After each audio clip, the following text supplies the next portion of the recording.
అందరికీ నమస్కారం. ఈ సంవత్సరం 23న నవంబర్ 23న శ్రీ సత్యసాయి బాబా వారి శత జయంతి ఉత్సవాలు విజయనగరం జిల్లాలో బొండపల్లి మండలంలో కొవ్వాడిపేట అనే గ్రామంలో జరిపించారు.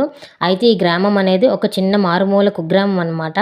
అయినా సరే ఈ గ్రామంలో గత 30 ఏళ్ళగా ఆ స్వామివారి అన్న సంతర్పణ జరిపిస్తున్నారు. అలాగే ఆ స్వామివారి సేవలు, భజన కార్యక్రమాలు కూడా చేస్తున్నారు. పిల్లలు కూడా పెద్దలు అందరూ ఐకమత్యంగా పాల్గొంటున్నారు. అలాగే అంతేకాకుండా ఈ ఈ ఈ గ్రామంలోని ఈ గ్రామంలో ఉన్న వాళ్ళంతా ఆ పెద్దమజ్జిపాలెం, దేవుపల్లి చుట్టుపక్కల పీహెచ్సీలు ప్రతి నెల గర్భిణీ స్కాన్లకు వచ్చిన గర్భిణీలకు ఉచితంగా అన్నదానం చేస్తున్నారనమాట. అలాగే ఊరు మొత్తం మీద ఒక బెల్ షాప్ కూడా ఎక్కడా లేకుండా చూసుకున్నారు. అండ్ పరిసరాలను కూడా చాలా పరిశుభ్రంగా ఉంచుకున్నారు. ఎవరు కూడా ఆరు బయట మలమూత్ర విసర్జనలు చేయకుండా ప్రతి ఇంటికి ఒక వాష్రూమ్ అనేది ఉన్నదనమాట. అండ్ మెయిన్ ముఖ్యంగా ఈ యువత అనేవాళ్ళు ఈ రోజుల్లో ఇంత ఐకమత్యంగా ఉండి ఊరంతా ఒకే మాట మీద నడుచుకోవడం నేను ఇదే మొదటిసారి చూడడం అనమాట.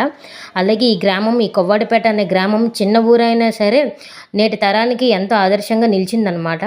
ఆ సత్యసాయి బాబా సేవతో పాటు అందరూ కూడా ఐకమత్యంగా ఉండి ఊరిని పరిశుభ్రంగా ఉంచి మనుషులు కూడా పరిశుభ్రంగా ఉండి వాళ్ళ మనసులు కూడా చాలా పరిశుభ్రంగా ఉన్నాయి. నాకు నచ్చింది ఊరి గ్రామం.